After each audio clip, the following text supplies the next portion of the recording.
we did this road trip across the country, and one of our very last stops was in San Diego. And all along, I've been building the Santa Mujeres up in my mind, just I watch you guys on Instagram. It's all like people hugging and like cheer tunnels and like happy.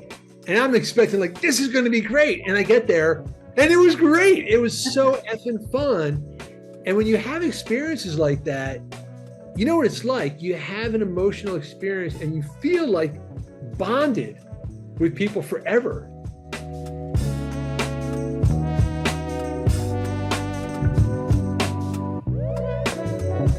Hello, Live Runs Balance family. Welcome to another episode of the Live Runs Balance Show. I'm your host, Kenneth Pinckney. And I have the privilege as my guest co-host for the first time today for the first time, the co-leader and the co-founder of San Diego's very own Santa Mujeres running club, Miss Priscilla. I know she tell me her last name. I'm gonna Rojas. Miss Priscilla Rojas. So welcome, Priscilla, to the Live Run Boundless Show. Thank you. I'm really excited to participate in this conversation with you guys. A great honor, honestly. Yes. So I'm excited. Glad to have you, my co-host. So today, guest. Well, I was hoping to be more than one guest or guests, but today, guest. It's all about Born to Run and the joy and freedom running. He's the New York Times best-selling author of 2009 book, the #1 running title of all time, Amazon, 100 books to read in a lifetime, Born to Run. He's also the author of Natural Born Heroes, Running with Sherman, which is pretty interesting. And before the running stuff, he was a foreign correspondent for the Associated Press, which I didn't know, I did my research. Also written for Outside Magazine, Men's Journal, and some other magazine, if I'm not mistaken. So family, welcome. Welcome Mr. Born to Run himself, Mr. Christopher McDougall. I'm even sporting the ink. And he's the author of the new book, Born to Run 2. Born to Run 2, featuring none other than your co-host. Yes. I'm finding the picture right now. Yes. Somewhere. I just had it a second ago. Anyway, there's a great picture of Virginia and Priscilla in this book. So I'm really happy to see all you guys. Here we go. Look at this. I just love this picture so much. It's so cool. Oh my God, I can't believe it. That's great. That's wonderful. Yeah. So Christopher, how are you doing today? Today, at this very moment, I'm doing really, really well. We did this road trip across the country, and one of our very last stops was in San Diego. And all along, I've been building the Santa Mujeres up in my mind, just I watch you guys on Instagram. It's all like people hugging and like cheer tunnels and like happy. And I'm expecting like, this is going to be great. And I get there and it was great. It was so effing fun. And when you have experiences like that, you know what it's like. You have an emotional experience and you feel like bonded with people forever. So anyway, San Diego, man, all of a sudden, my daughter has a summer job teaching. It's for a group called Black Girls Surf. And so she can go anywhere in the country or even other countries and help women of color get involved in surfing. Oh, nice. And I'm like, you got to go to San Diego. San Diego is the coolest. You're saying, how am I doing? That's my long answer. I'm doing really good. Okay, awesome. So we're going to lead it off with Miss Priscilla. Go ahead. The show is yours. So when we talk about Born to Run, we talk about bare feet running, minimalist running, and we hear your story with that. But who was Chris McDougall before Born to Run? Something that's actually an interesting question, because my first answer would be, same, but actually really profoundly different, because before Born to Run, I was not running. I was not able to run. And I think that fundamentally changes how you go through your day. I feel like so many things that are good about my life came from the fact that back in 2004, 2005, I met this tribe and saw, hey, a minute, this guy's 85 years old. He's running like a billy goat. What's his deal? These women are in sandals. They don't have running shoes. They're running great.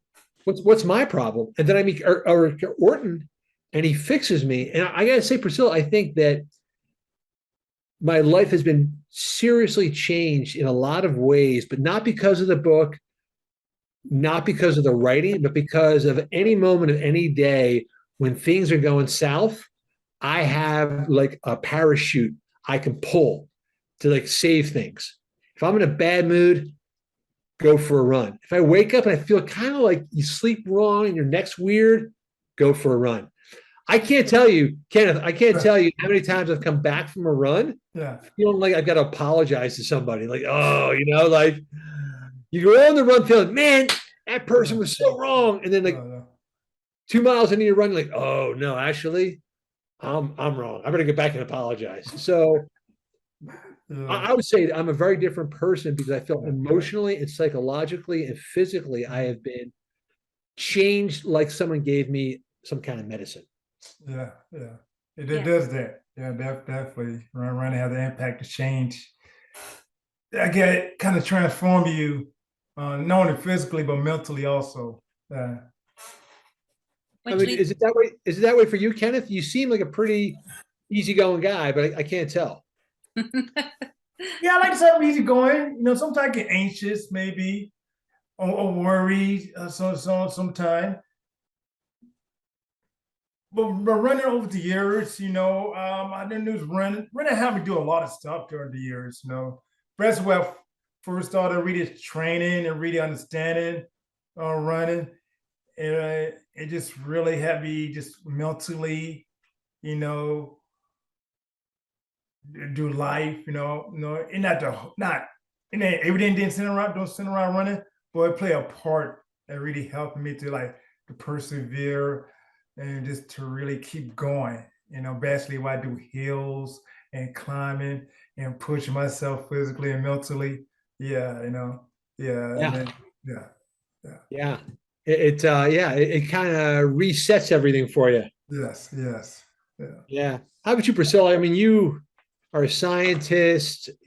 It sounds like you have a very difficult academic and sort of brain life. Do you need to just like vent steam, or what's your story? Like you guys, I think running is that parachute or that release of all the feelings and everything. I get clarity. Like I like running because I'll start thinking ideas while I'm running, but I think I'm just getting all the mental heaviness out of my head, organizing it again, maybe that side, the scientific data side, but it brings clarity. So I prefer morning runs just to go to work so I can be fresh and rejuvenated, new brain, coming in, letting everything go. So yeah, for me, it helps with mental clarity for sure. So it's definitely a positive, which leads to my next question. Like running, it seems like the turnaround happened in your early 40s. I don't know, around that age. So as I'm getting older, I'm going to be 40 next year. I've gotten better as a runner as I get older, and because of all the things we're learning, So how was that turnaround for you too, like as an older runner? It's a weird thing. I'm not sure what's going on. I keep waiting for things to fall apart and get worse. I'm now 60, dude. Can you imagine that? I mean, was there ever a time in your life you thought you would say that you're 60? Check this out. So I go to this pickup basketball game every week, and they have this rule that the oldest guy on the court sets the rules. So, are we playing full or half? Are we playing the 9 or 11? Are twos in or twos out? And people keep turning to me like, all right, you set the rules. I'm like, oh shit, I'm the oldest guy on the court. Like, when did that happen? It's crazy. I became that dude. There's always that old guy in the corner with that funky shot that like looks awful, but never misses, Like, whoa, hey, damn it, that guy. I'm that guy. So But here's the thing about it. Here's the thing about it is I feel great. I feel really good. And I really wonder what's going on. And I have to chalk it up to what Eric Orton told me when he started to train me, which is that if you learn this behavior, you'll have it for life. Like in our 30s and all, we're all obsessed with like beating the guy in his 20s. You know, I'm 32. I'm going to win my age group. I'm also going to beat that guy who's 29. You know, we're all, 30s, you're still kind of maximum velocity. And that's all you're worried about is like not getting slower, going faster.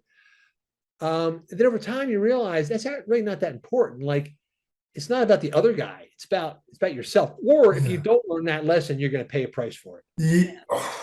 Right? Oh, yeah. Yeah. So for me, Priscilla, because Eric is so focused on the art of running, that became kind of my low grade obsession. Like I really wanted to get the form figured out and get the running figured out.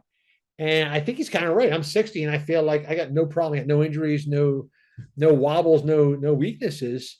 And so so far so good, girl. I think that you've got 20 plus good fun years and counting ahead of you.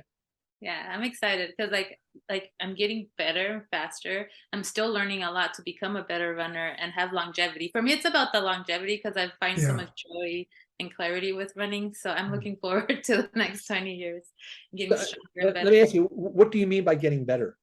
Better, I guess. Well, I have goals like for within myself. Like I would like to finish the Honolulu Marathon under 6 hours. So that's just like getting faster, but stronger. I mean, thank God I haven't gotten injured, like avoiding injury. But I feel like we're gonna get a lot of tips in this next book too. So I'm excited about that. With Eric's advice and stuff. But yeah, I think just longevity. It's better, but being stronger. And I don't know. I just did 17 miles and I wasn't that tired this weekend. Right there, the fact is, I'm looking at what you guys do on a Thursday where it's a party in the streets. The fact that you've formed these really passionate friends, that you have given this gift to so many people that wouldn't be running, and that you can go out and run 17 miles. Like not many people can say that, you know? So I feel like you're winning, man. You're really winning. We are very lucky with all the women Virginia and I surround ourselves because they are killing it too. Like we were like, oh man, we have about 26 people doing a half marathon in January with us. We're training together. But you're right, we share this joy. We're just excited about it. I think we share the good stuff that we get from running and they're getting the same thing. So they tell a friend, they tell a friend. So yeah. But yeah, just longevity, I think, is my goal. Just to keep running as long as I can and be able to move this body and do great hard things. Yeah. Find adventures. Yeah, exactly. Awesome. Yeah, I mean, definitely, you know, she definitely Priscilla, the crew, they're doing it up, you know. Yeah, so definitely, I'm glad able to be along for the ride. So Kenneth, I got to ask you a question, my man. So you are the caboose on the cheer tunnel. You're always the person, right, on the end of the cheer tunnel, bringing the last runners in. Isn't that right? Yeah. I like to do that. Have a joy, do that. You know, have a joy, just really supporting, you know, everybody else. You know, as I've been in this running journey for a while. And so I know how it is, you know, being the back of the pack. You know, I started off, you know, the main reason I started off really running and just getting in shape because, like, I'm not gonna tell my whole story. I got time right now, you know, but just because I was trying to lose some weight, you know, and they put in military stuff, you know, feel my Navy way in, you know, it was like, you know, bad physical condition, and, you know, I had to start off, you know, how to make that transformation. You know, I enjoy, you know, no one left behind, you know, and just really sharing the back of the pack. And no matter where I be at, you know, I got this saying, back of the pack, I read the real party at. Party like in 1999. You know, you know, you know. And so yeah, definitely. Even though he killed it on the recent trail run we did together, he went up that mountain so fast. I was like, Kenneth, and he was flying down too. I'm like, Kenneth. Well, yeah, but if I do go fast, I like to come back, you know, and come back for the back of the pack, you know. You know, if I do go all out, yeah, you're always there cheering for us too. Yeah, So, yeah. He how did you get connected with the Mujeres in the first place? Oh, please answer the question. Okay. I know. I was like, who's interviewing who? It's all good. Got to go with the flow. I got to go with the flow. Dap and adjust. Okay, I'll go make it quick. I think it was like last year around this time in Priscilla. I was at like a unity run. He had the Black Girls Run and the Black Men Run, BMR and BGR. Shout out to Black Men Run, the Black Girl Run. And he had the Santa Mujeres. I was there. I was in the middle. I just were preparing for a trail race. Well, after I finished my trail race, but I was able to hang out with them. I run a lot of people. I run a lot of people in San Diego. So I saw the Santa Mujeres. I knew what they were. That day I think I saw Virginia at first. And then I just started running with them and I meeting them. I knew who they were. You know, so it's okay. I got to know a little bit about them. And it's okay. Maybe I go check them out. You know, I was checking them out. Run with them a couple of times. Okay, I come out some more and see what we're doing. I learned about this story a little bit, how they got started, and just really and see how they grown. It's just like in a hurry, quickly, you know. Yeah, and so I got caught in the midst. You know, I want to be part of what they were doing. You know, and it's also invite Priscilla to my world with trail running, and she hooked up with the trail running family. You know, so yeah, so it worked out both ways. Yeah. Isn't that so cool? Isn't that so cool? You know that. Yeah, I just love it when the so much of the world and especially sports is divided. Like, you know, I want this team. You know, like I like this guy. I do this race, and that, you know, you are with Black Men Run, and now the Santa Mujeres, and now road runners are running trails, you know, and trail runners are showing up on a Thursday, Balboa Park. Yeah. You mentioned Black Men Run. So I got two favorite pictures in the book. And one of them almost didn't happen. Oh. So Black Men Run Boston posted a picture on Instagram back in like last February. Yeah. And I loved it. Okay. So I messaged them and said, hey, guys, I'm writing this book. Yeah. I would love to use this picture. And like, who are you again? Like, what are you doing with the picture? And then they're like, well, we got to check with headquarters because Black Men Run is a national organization. They can't necessarily represent the logo, you know, in a book. Yeah. And then we had some Zoom conversations and we talked. They're like, well, we're not really sure. We're not really sure. And this went on to the point where the book was like being set in print. And then out of the blue, I get a call. Say, all right, we figured it out. You can use the picture. I'm like, oh no, dude, it might be too late. So I call my editor and I go, is there any way you can squeeze this picture in? She's like, is that important? I'm like, yeah, it kind of is. I'll tell you why though. So I don't know if you can see this picture. Yeah. Now I am in love with this picture, and I think I know why. Number one, it's pretty rare to have running photos where people are running toward the camera. You know?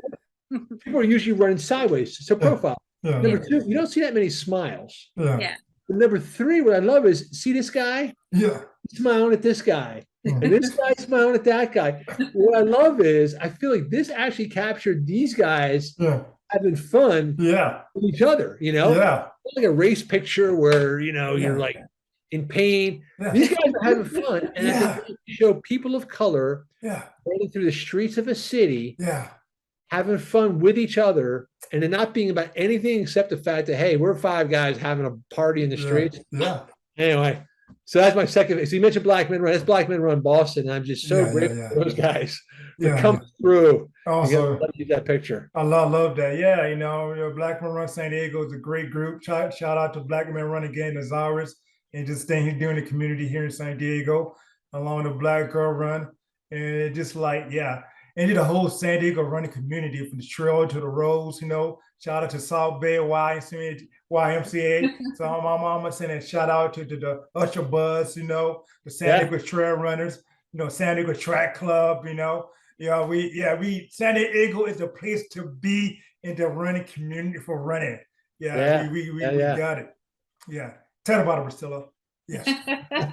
No, I agree. I think it's a great community. As I've traveled for other places, I don't think they describe what we have here. We are very supportive of each other.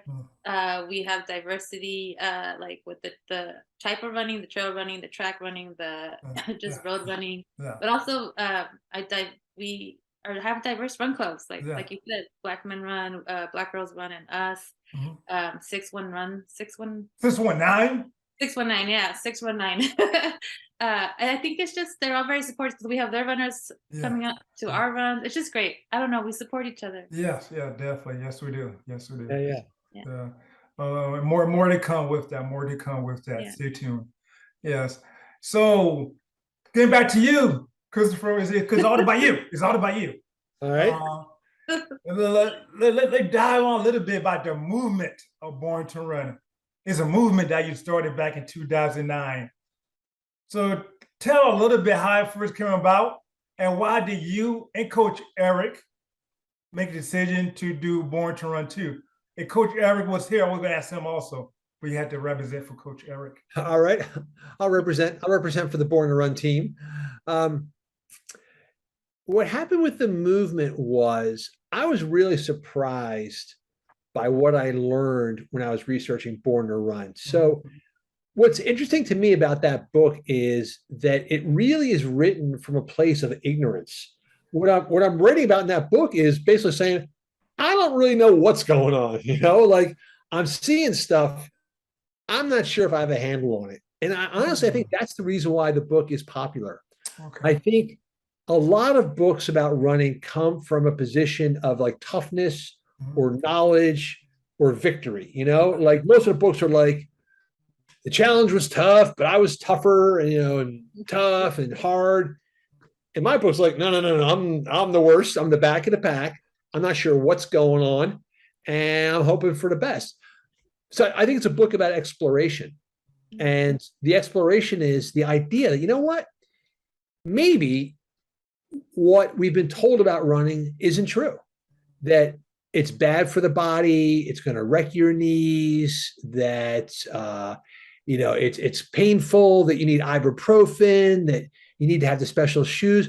A lot of running is depicted from an attitude of fear.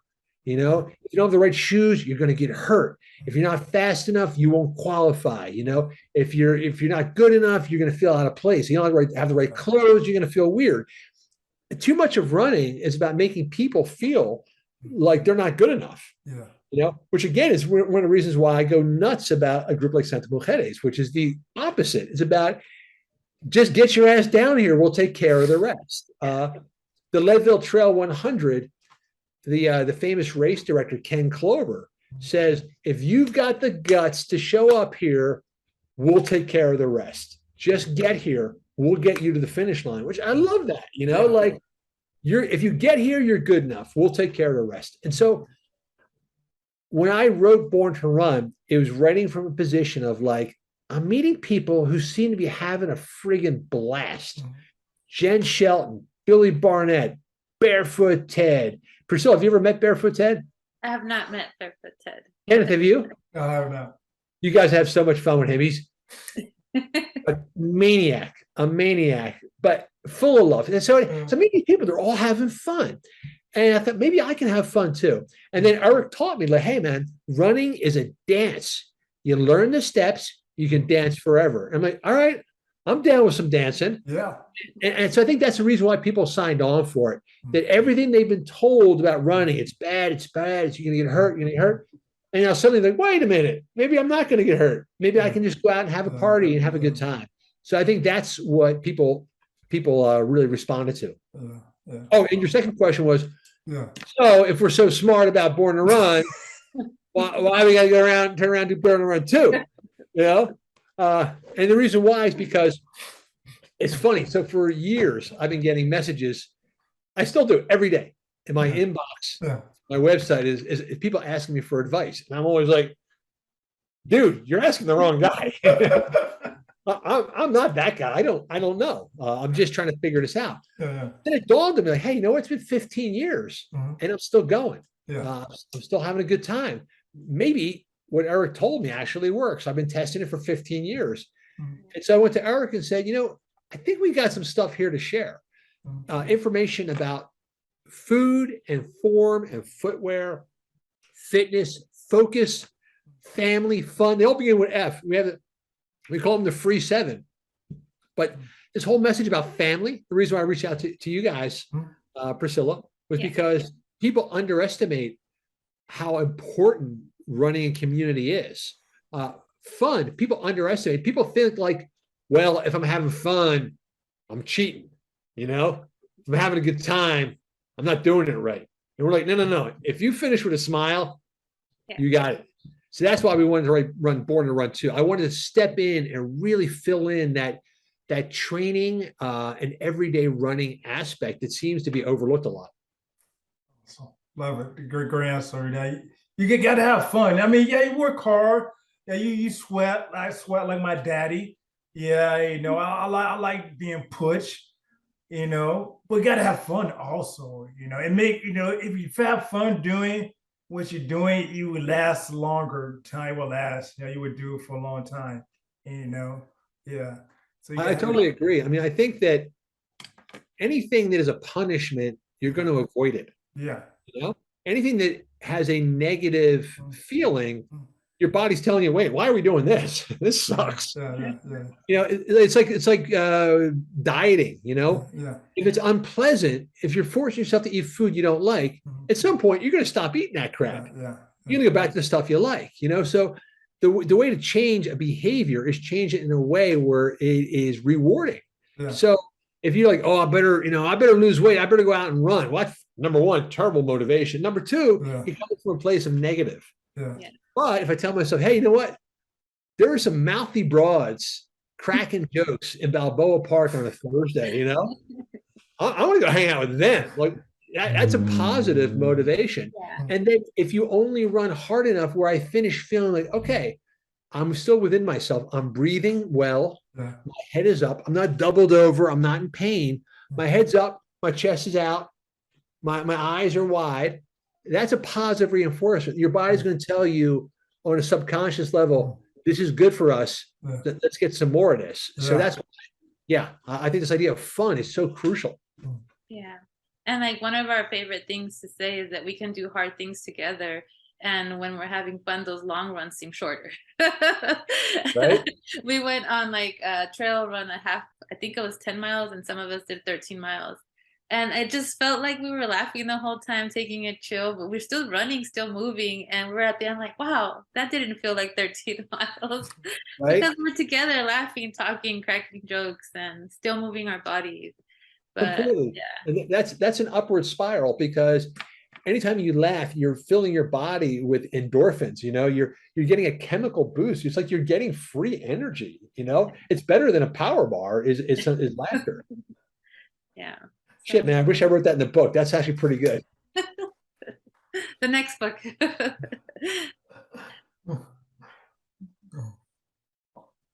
But yeah. All right, Kenneth, what do you got for me? Oh, no, Priscilla, you up now, Priscilla? Oh, sorry, I got cut off. No worries. So, running has taken you around the world on all these adventures. Have you had any life lessons from visiting other countries or participating in other communities? You know, yeah, but I have to say the most profound life lesson about foreign travel occurred before I got into running. So I was a foreign correspondent for a bunch of years in Europe and Africa, and particularly African countries in armed conflict. And I could tell you a lot of stories about that, but I think the lesson I learned most profoundly, so I spent a lot of time in Angola, which had a very, very long civil war. And I was also in Rwanda during the genocide. And the one thing you learn is that 99% of the population just wants to get up in the morning, have some breakfast, go to the club on a Friday, hang out on a Sunday. But 1% of the population is making life fucking miserable for everybody else. And I feel like we're seeing it in our country right now. You know, there's that 1% that wants to bitch and fight and say hateful shit and stir up trouble. And everybody else is just like, dude, just leave me alone. You know, get out of my head. I don't want to hear about your MAGA bullshit. I just want to like live my life in peace. And so, you know, I came back to America after spending 12 years abroad in a lot of different countries. And I come back to America and we're like, oh yeah, we're the greatest nation on earth and we got the best and we're this and that. I'm like, dudes, you are way not the best in a lot of ways, man. Yeah. Europe's got way better health care. It's a much more peaceful continent. I'm living in Africa in civil war countries and they got less gun violence than we have, you know? So this notion that somehow big, mighty America, we're the best. Man, we're lagging way behind. So I don't know if that's the kind of life lesson. It's kind of a dark life lesson, Priscilla, but yeah, to reflect back on like where one home is completely different or worse off than where I was. Yeah. Yeah. And we're just like, you know what? We have the potential. I remember when Bernie Sanders, it's funny how different people can deliver the same message and it depends on who's saying it is who you listen to. So back when Bernie Sanders was running for president and he's like, higher education should be free. There's no reason why we can't pay for higher education. I'm like, yeah. What are you? You're an old dude from Vermont. You don't know any. You're just, you know, this cranky old dude from Vermont. But then Alexandria Ocasio-Cortez comes out and says the same thing. And I'm like, you know what?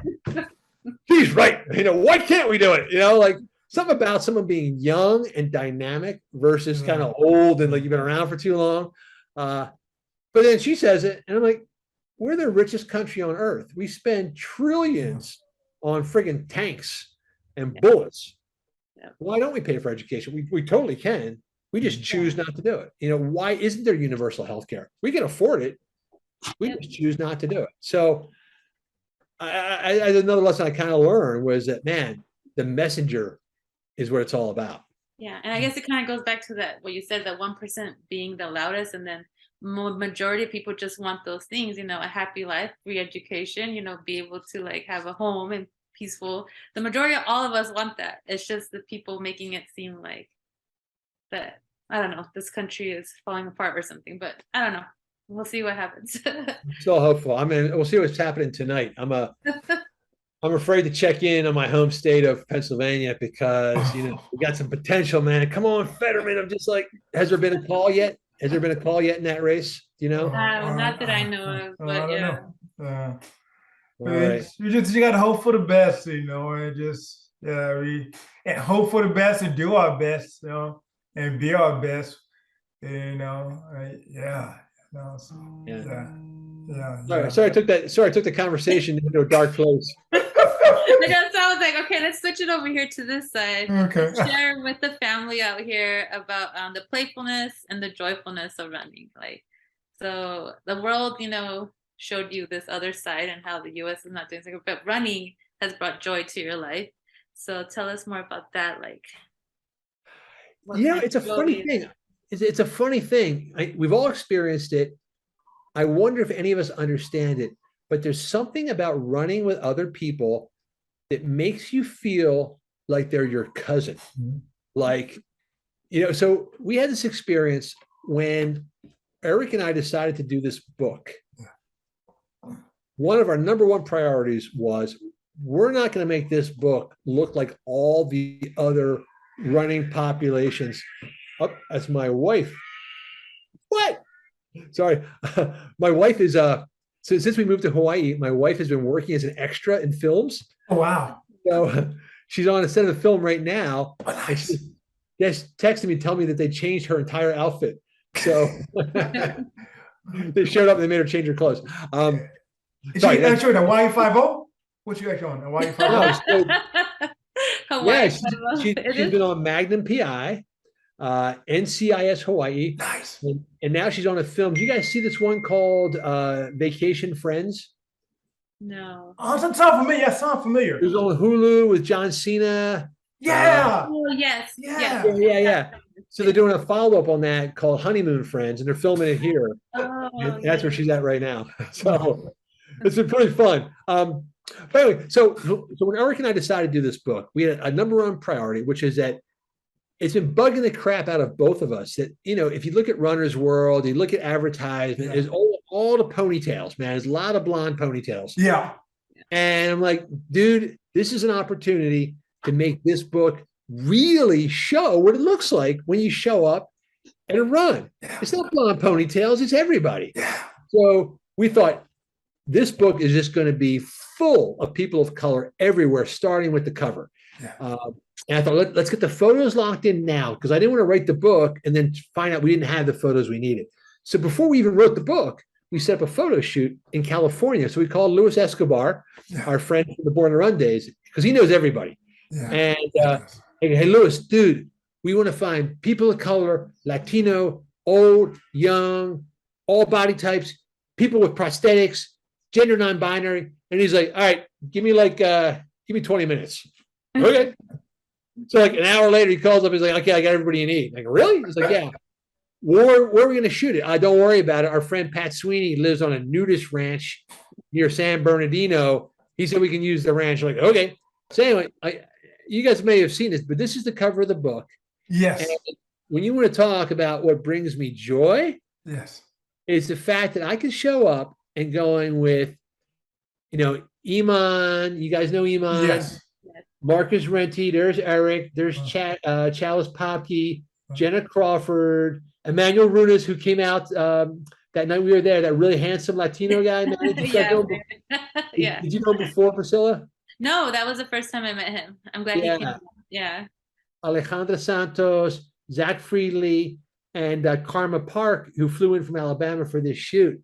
And the fact that I got to spend a couple days with them, and I feel like now they're like blood, man, So what brings joy to my life is you go for a run, and for some reason, man, something magical happens where if you're not racing, but you're just sharing the experience, it's weird, man. It becomes like a wedding reception. Like everybody's having a good time together. I feel like I visit almost everybody. We were hanging out with Marcus when we were in LA. We saw Manny, who came down that night. We went to Alabama to visit Karma and her wife and kids. So that's what brings me joy is, I don't know. Well, I mean, let me ask you guys. So what do you think it is, Kenneth? Why is it you show up for a trail run and all of a sudden you love these people? Oh my goodness. I go way back, because I've been running with them for like a few years now, 5 or so years. I got to start with a South Bay wide. Have a good time. Yeah, we run hard. Yeah, I get mad at Ray. Shout out to Ray. He set the mark for the course on our Tuesday trail runs, and he set the hills. Oh man, while running the hills, I said, I'm gonna get them. I'm gonna get them. I'm gonna get them. But once I done, I love them. We run hard, but we have fun. We run, we party, we goof off. We got some goofballs in the trail running group. And just love it. We encourage one another, support one another. Yeah. Exactly. I was gonna say maybe it's the comments because you're suffering together. Yes. Not so lonely. Yes. And also with the suffering, like Ray does the route for Tuesday South Bay Trail Runners. The support that you're gonna do something hard, but they believe in you too, that you're gonna get through it because they're right by your side. Yes. So maybe that somebody's supportive and believes in you. Yes. So you're gives you more energy or more. Yeah. Yeah. You can feel the energy. You're not alone. Yeah. The energy. I'm going to say something kind of weird. I'm sorry, Priscilla. No. I'm going to say something kind of weird. It's kind of sexual. It's kind of sexy in a way, because you're wearing minimal clothes. You're sweaty. You know what I mean? You're breathing hard. It's kind of, I feel like this conversation is going down a wrong way.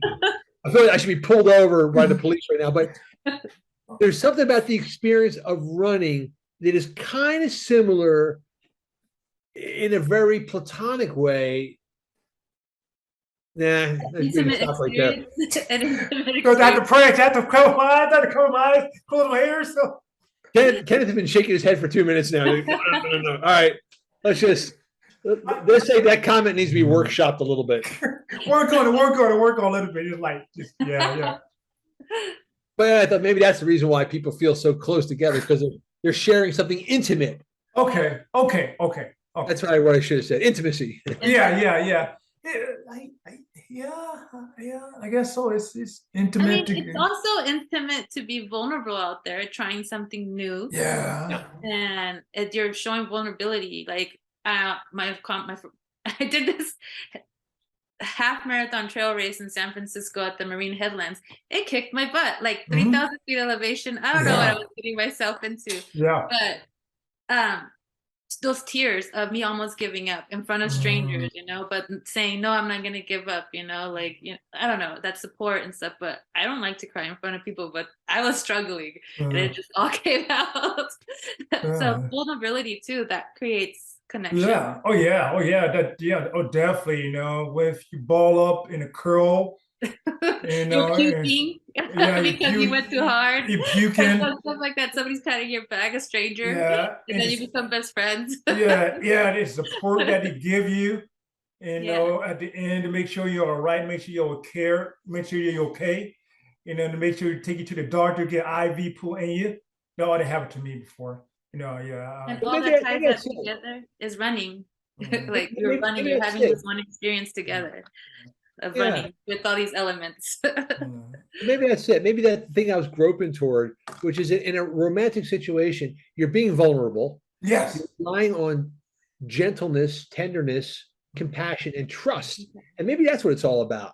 Yes. Maybe when you run with people, because you're exposing yourself, because you don't know if you're going to finish the run, you don't know how you're going to look. You might have snot on your face. Yeah. Right? How many times have you looked at a race picture and you're like, oh no, why didn't anybody tell me? Oh no, I'm glad of it. Hey, that a running snot. I think. Yeah. Maybe that's it, because you're now trusting these people to accept you, and when they do, it's one love. Yeah, definitely. We share a story, we talk a lot, talk, share, and just like, and just bond it, form a bond, and just and build true relationship, build friendship while they're running together, go to each other, birthday party. Priscilla been to my birthday party. I didn't know her for a short while. She's been to my birthday celebration. So When's your birthday? It was in May. Yeah. Okay. Yeah. All right. I gotta figure it out so I can be in San Diego in May from now on. Priscilla, yours is coming up, right? When's yours coming up? Mine? Yeah. Oh, August. Oh, because you said you're gonna be 40. I thought like next week. No. Next year. All right. I'll invite you to if I have a party, I'll invite you. I would love to come. Let's go back to that tequila place, that tequila and taco place. That's cool. So to get back to San Diego a little bit. I know we talked about San Diego already, and your trip to San Diego earlier this year, your time spent with Priscilla and Virginia and the rest of Santa Mujeres. What was that? How did that impact you a little bit more? How did that impact you being a part of Santa Mujeres for that time you was out here? Well, it's kind of weird, man. I don't know what's going on with San Diego, but I only meet really cool people from San Diego. Okay. So either you guys are all just crazy cool as a population, and anybody who's not, you just make them go up to like LA, or I'm just lucky. But here's my San Diego experience. The reason all this happened, so actually the reason why so much of it happened is because years ago, when I was on book tour with a previous book, Running with Sherman, is it Milestones? Is that the name of the? Yes. Okay. So we were going to do an event in Milestones. And I think Milestones reached out to my publisher or something like that, say, hey, when Chris comes to town, we'd like to do a fun run at the store. Is he down for that? And they said, yeah, for sure. So I show up at Milestones. And I walk in the event, and there's a lot of people gathered around, and we're gonna do like a fun run and like a little talk and sign some books. And this woman walks up to me and she's like, "Hey, you recognize me?" And I was like, "No, I would recognize you because you're a very striking looking person. I don't know who you are." And then she holds up a copy of the New York Times Magazine from like maybe 5 years earlier. And she's like, "That's me." So I had written an article for the New York Times Magazine about running. And then they did a photo shoot and they chose, models for the photo shoot. I had nothing to do with that. Okay. And there's a picture of this woman running, and it's taken from the back, and you can just kind of see this very long kind of leg, they sort of photographed it artfully. So you really see how long this woman's legs are, and she's sort of running off into the sunset. She's like, "Oh, that's me." I'm like, "Oh, how cool. Like, what a coincidence that you happen to be here." And then we started to talk, and that was Iman. So Iman was leading those group runs on a regular basis at Milestones. She was friends with the owners. Yeah. And it's a kind of funny coincidence. So we're kind of talking about, like, hey, what a weird coincidence. Like, you're here, I'm here. And we just kind of became friendly. Yeah. And then over the years, she told me about the rundown, and we kind of stayed in touch just because I really dug her. I thought, this is a really cool person. And she seems really tapped in. Mm-hmm. And then when we were going to do this photo shoot in Colton, I'm like, "Hey, Iman, can you recruit some people?" So she also brought some people up. And so that was it. And then she introduced me to this woman named Shelby Stanger, who was also there that night, came that night. And then she's the first one who told me about you guys. So I reached out to Iman and said, "Hey, can you fill me in? I'm looking for groups that are forefronting people of color and particularly women. I really want to feature a group like that in this book." And she's like, "You got to talk to the Santa Mujeres. Like, that's it." So she's the one, connecting me with you guys in the first place. So that's been my experience. I don't know what it is, Kenneth, but it's Iman, Priscilla, Virginia, the entire Santa Mujeres gang. My friend Shelby, they're all in San Diego. They're all so cool. So yeah, if you guys have any assholes, you're keeping them quiet. No, Iman is great. We're so grateful for her and the rundown. I think because of Iman and that app, San Diego running community is what it is. Yeah, definitely. Sure. She got something special going on. So shout out to Iman also in the rundown. Yeah. A real connector. Yeah, definitely. All right. So what keeps you going and for what you do, like every day, motivated? What motivates you? It's a funny question because I was talking to someone who's an economist, and she deals with tech startups. And she goes, "You know what? The most overused word in business is passion. Chase your passion. Follow your dreams." Well, you know what? There are people pushing a cart around full of tin cans right now that are following their dreams, because it doesn't necessarily lead you to a nice house. She goes, "Passion is about the thing that you don't need to be told to do. It's the thing that you sort of can't wait to do." And so she goes, "I think the thing about passion is it's not like, oh my God, this is great right now. It's like, hey man, what's going to be great 2 years from now? Like, what's the thing I'm doing now that I think I'm going to want to be doing 2 or 3 years from now?" You talked about longevity, Priscilla. That's passion. Like, passion is, here's a fire. I want to keep this flame alive. Like, that's passion. How can I keep this flame alive in a relationship, in a business, in physical stuff? So for me, it's how can I get out the door, move my body in a way where, like, wow, that was so cool. I can't wait to do it again. And I think the way I do it is by seeking out the free energy. What's the free energy in a run? So my wife does this thing where she will take a bunch of old books and run around to the various free libraries. Those little free libraries in front of people's houses. So she'll load up a bunch. She'll go to Goodwill, get some free books, put them in a backpack, and then she'll run to the free library, load it up, run the next one, load it up. So she does like a little resistance thing with her backpack, but the backpack gets lighter and lighter as she goes around. And by the end of the run, she feels like, hey, I just did a good deed. The backpack's light and empty now. That kind of thing. Like, she turns it into adventure, that kind of thing. So that's what I try to do. Eric Orton tells a story. They called it Mikey's Weekly Mile. So they had a friend named Mike. He was really depressed, broken relationship, out of shape. And Eric said, you know what, dude, I'm going to show up at your house on a Wednesday. We're going to run 1 mile. And let me get some other buddies. So a bunch of guys would show up at Ken's house. They'd run Mike's house. They'd run 1 mile, and then it started to take off. So more and more friends started to show up just to run the 1 mile. And then Mike's 1 mile became Mike's 2 mile, became 3 mile. Mike's running marathons. People start to hear about it. So now they change it to other people. That was it, like a bunch of friends. Hey, let's go cheer Mike up and run 1 mile. And then that's it. That's free energy, dude. You show up to help a friend. That's free energy. Yeah. So a purpose, not just, but the community Purpose, running with purpose. Running with purpose. I like that. Running with purpose. For example, it started with, for me, it started something personal because I failed my Navy weigh-in. That's why I started running. Cool. Transformed for personal and just for health, condition, my family, history, and then it turned to like a passion. I fall all over the transformation. And now running, it's a purpose because it's all about community, how I can help other people, do running and use that as a platform to bring to reach out to people, to things like that, personal, passion, purpose. Yeah. I love that. And as you're talking, Kenneth, personal, passion, purpose, Pinckney.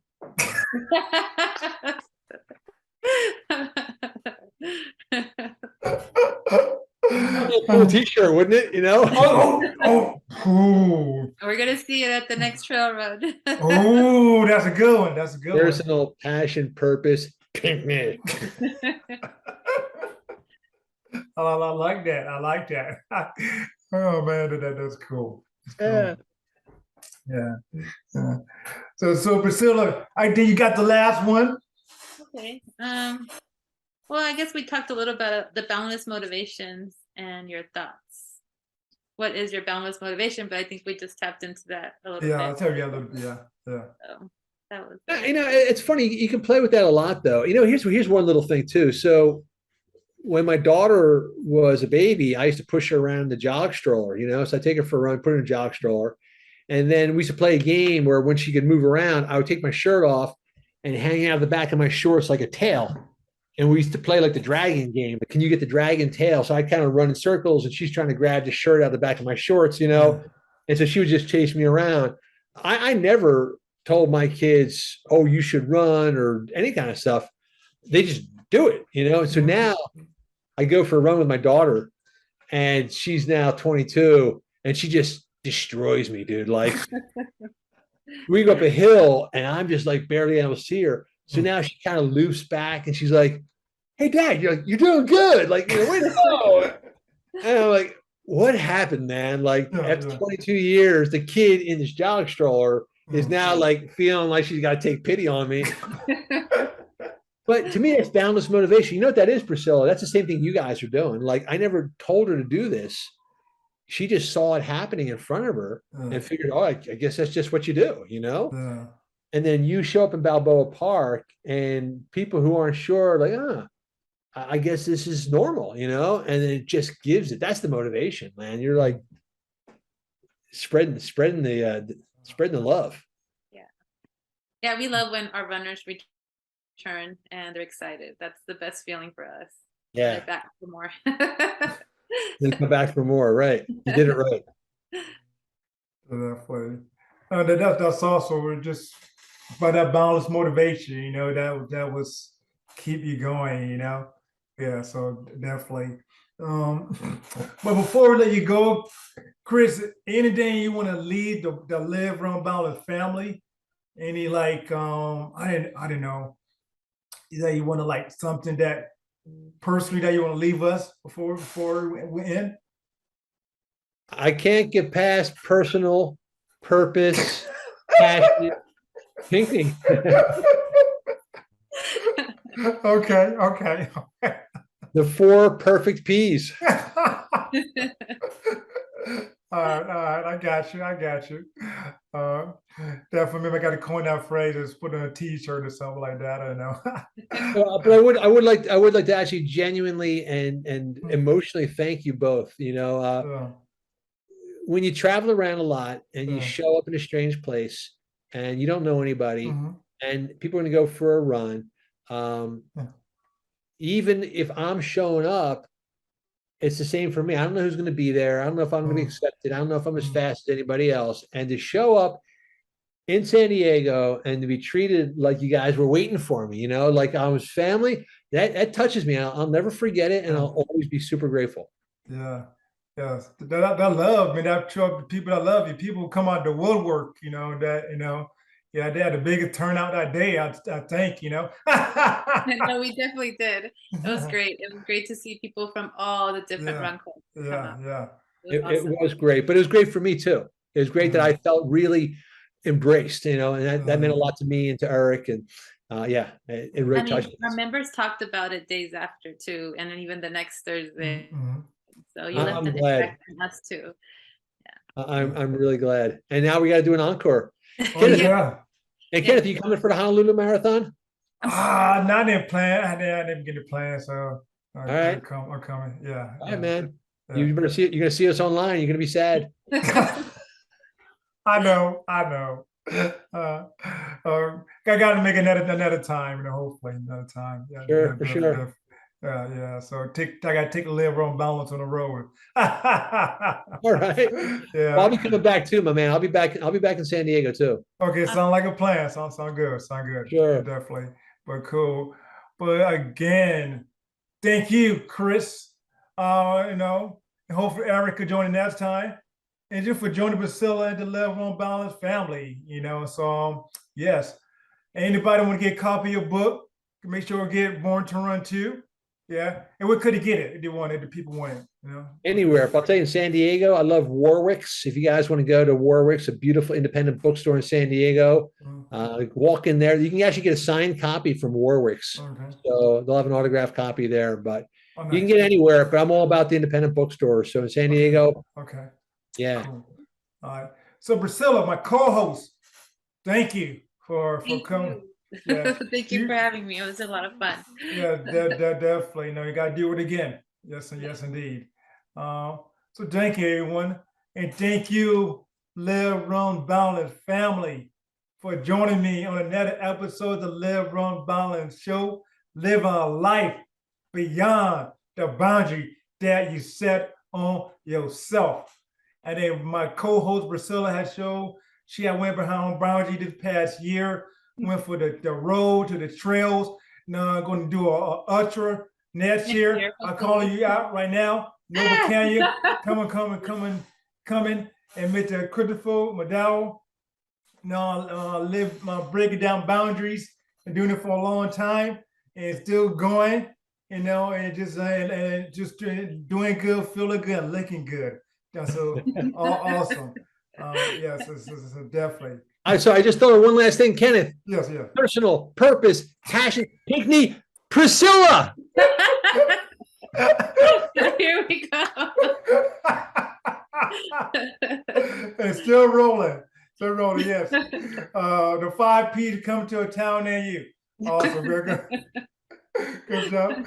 Okay, with that said, thank you. Until next time. And we are out. There's a heart.